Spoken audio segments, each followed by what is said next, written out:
Am I the a-hole for not supporting my sister after our niece/her stepdaughter talked badly about her publicly? The title might be confusing, so let me explain. All names are fake, by the way. I have two sisters. Jenna, 38 female, is the oldest, and Kate, 36 female, is the middle. I'm 28 female, the youngest of the girls in our family. Together they had Belle, 16 female, Kai, 14 male, and Soren, 13 male. When the kids were younger, Jenna discovered that Kate and Joe were having an affair. She kicked Joe out and cut off all contact with Kate from that day forward. The kids were all at least somewhat aware of the fact that their dad and Aunt Kate were together too soon for it to not have started when he was married to their mom. It ruined Kate's relationship with the kids. They were close before.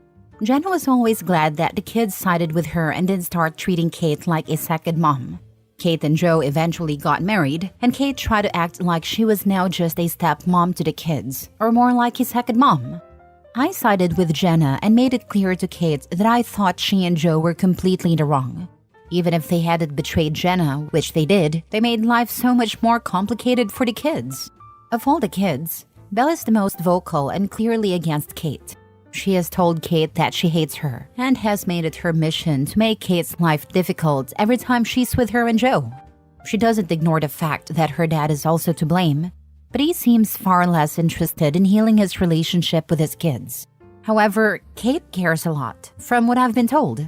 I don't really see or speak to her anymore, but I'm close with the kids, and other family members occasionally see them together.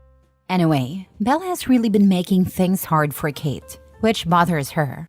Until recently, Kate thought she could win them over, but then she found out that Belle had publicly shared with friends, their parents, people at school, and people in Kate's life who she works with, that Kate and Joe had an affair and that she and Jen are sisters. People have turned on Kate, which has affected her socially and at work, where she's now being snubbed more often. Kate was hurt and tried to come to me for comfort and advice on what to do about Belle. I told her she should talk to our brothers, 33 male and 30 male, or someone who actually supports her. I explained that I wouldn't be able to give her any good or helpful advice, and that she's just dealing with the consequences of what she did to our sister. She told me I could still be a better sister to her instead of refusing to offer support, and that no matter what, we're still sisters and she did nothing to me. Am I the a-hole? Now for the top comments. Not the a-hole. Unfortunately, Kate fooled around and found out that anyone in your family still talks to her is very compassionate and forgiving. Have either Kate or the husband tried to reconcile with the family and apologize for their dastardly behavior? Kate could seek counsel from a therapist or a pastor, or literally anyone outside of the family. To claim that she has done nothing to you so you should support her shows she doesn't understand the severity of her actions nor how it has impacted the entire family. There was never an apology. Joe never cared enough about the consequences to make one. Kate did care a certain amount, but more so I think about the consequences to her than the hurt caused. The fact that she lost the respect and love of the kids was a big thing. But also she lost me, Jenna, and our parents mostly. Our brothers talk to her the most, but even they don't have a close relationship with Kate anymore. When Kate wants you to be a better sister to her because she didn't do anything to hurt you, respond with, "You haven't done anything to hurt me yet. The future is open and you have proven that you can do it." She did do something to hurt Opie. Any compassionate sister/aunt would be hurt having to watch the devastation Kate caused to Jenna and her kids. What to do? Don't sleep with married men. Not the a-hole. Especially your sister's husband and the father to your niece and nephews. Not the a-hole. Hilarious of her to ask you to be a better sister after what she did to Jenna. She's reaping the consequences of her own actions. She needs to take her L and live with it. She decided sleeping with her sister's husband was worth losing everything and everyone, so I don't know why she's so confused now. Honestly, I think she believed she would fare better than most affair partners because the kids already loved and had a relationship with her, and it would take away 99% of the consequences that come as a result. I also don't think she expected so many family members to completely turn their back on her. Next story. Am I the a-hole for not being friendly with my partner's daughters now that they've warmed up to me? I'm 42 and I'm dating Tim, who's 59 and a widower. He's in banking and I'm a bartender. I know how it might look, and his two daughters thought the same thing. But they're wrong. Tim's actually broke, while I have a trust fund. Tim's financial situation stems from his late wife's battle with cancer. She fought it 3 times, and he maxed out 6 credit cards, took out a second mortgage, cashed out his retirement, everything he could to fund her treatment. He wanted her to live long enough to see both their daughters married, and he succeeded in that. His daughters live a 6-hour drive away. For the past 2 years, we've driven to see them for Christmas. Each time, they ignored me, dragged Tim away whenever he tried to include me, and even talked over to me to keep their husbands from making small talk. The first year, Tim confronted them, and they apologized. To him, not to me, saying it was just painful seeing him with someone who wasn't their mom. The next year, they did it again. This year, I told Tim I wasn't going.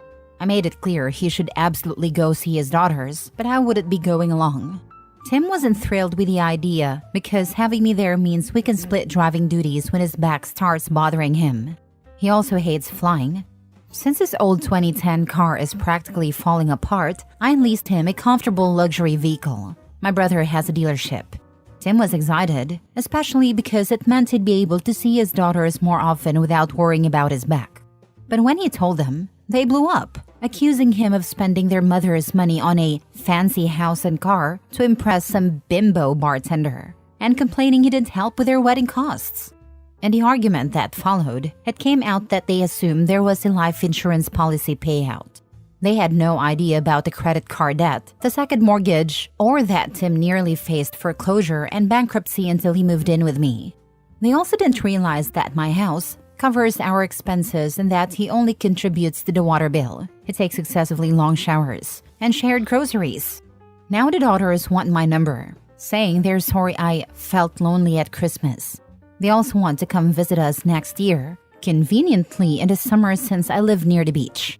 I've told Tim I'm absolutely not giving out my number. If they visit to see him, I'll be polite, but we are not going to be friends. If they had talked to me for even 2 seconds before, they would have known the truth. I'm not shy about admitting that the only thing I've ever done to maintain my financial state is not develop a crippling coke addiction like my cousin Danny did. Tim thinks I'm being too unforgiving. He believes they would have warmed up to me eventually, and that knowing now how generous I am with their father just sped things up. I stand firm that I don't care whether it's now or later. They had their chance to not be catty brats based on incorrect assumptions that I was taking advantage of him. Info: did your partner ever do anything to correct these assumptions, or was he keeping up the lie to save face? Yes and no. Yes, because I don't believe Tim had any idea the girls weren't aware that it's my house. I've heard him refer to it as my house to the girls. I also heard him tell them I worked as a bartender for fun, that I don't need to work. No, because Tim is 1, prideful, and 2, protective of them. He shielded them from what was going on behind the scenes, so that they could spend as much time with their dying mother without being worried about him. I know he mentioned some things about the move, helping him when he first told them he was moving in with me, but the argument was the first time he actually laid everything out to them in no uncertain terms about the house and the debt, and cashed out 401k, etc. I'm probably giving him the benefit of the doubt because I love him, but I think he thought they would figure things out without him having to spell it out, and that their coldness to me was solely because I'm not their mom, and they miss her so much. Not the a-hole. You don't owe them a damn thing. That being said, they're his kids, and you gotta consider that if you don't extend an olive branch, that means he will be pulled in the middle and eventually push will come to shove. Is that something you're comfortable with? You make a good point, and I don't know. Right now, I'm like, sure, I can go back to doing my own Christmas with my cast of characters. Did that for years before Tim and I got together. But what happens with birthdays? His 60th is coming up. That's a biggie. What happens when the girls have kids and he wants to go there more often? I'd asked him to move in with me so he'd have less stress in life, not more. Don't let them come visit in the summer. They want free accommodations near a beach. That's a privilege that has to be earned after at least 2 to 3 years of treating you right. Let them visit, but don't let them stay in your house. They can get a hotel that they can pay for themselves. Next story. Am I the a-hole for refusing to let my parents live with me after they loaned me money to buy my house? About a year ago, I, 29 male, bought my first home. My parents generously offered me $20,000 toward a down payment, which they framed as a gift. I was extremely grateful, as they knew I'd been saving for years and wanted a place to call my own. I even invited them to celebrate with me the day I got the keys, and everything seemed fine. Fast forward to 3 months ago. My dad unexpectedly lost his job, and my mom's part-time work isn't enough to support them. They called me up one day and casually mentioned that they'd be moving in with me until they get back on their feet. I was stunned, as they hadn't asked. They just assumed. When I hesitated, they reminded me of the $20,000 they'd given me for the house and said it was time I paid them back by helping them out. This was news to me. They'd repeatedly assured me it was a gift, no strings attached, and that they were just happy to help me achieve my dream of home ownership. Now they were calling it a loan, even though there was never any mention of repayment, interest, or expectations of them moving in someday. I was hesitant but willing to talk about it, and I suggested they stay temporarily. They dismissed this and said they'd be moving in indefinitely until things turn around, adding that they'd expect full access to the house, and even suggested taking over my office as their bedroom. They also told me they'd like more say in how I run my home. After all, they helped pay for it. Feeling cornered, I explained that while I love them and would gladly help in other ways, like covering some of their bills temporarily or letting them stay for a set period, I wasn't comfortable with them moving in indefinitely. This is my home, my sanctuary, and I've worked hard for it. They were furious, saying I was ungrateful and that family should support each other. They also claimed that since they invested in the house, they're entitled to live in it as long as they need. My dad even hinted he'd take me to court if I didn't pay back their loan, though I am fairly certain he was bluffing. Now, several family members have weighed in, saying I'm the a-hole for turning back on my parents after they helped me buy my house. But I feel like they changed the terms after the fact, and I don't think it's fair to demand indefinite housing when that was never part of the deal. So, am I the a-hole for refusing to let my parents move in after they loaned me the down payment? Now for the comment. If I was in your shoes, I would take out a loan for what they gave you and hand the money to them. Tell them you are done and walk away. I've actually been considering that exact option.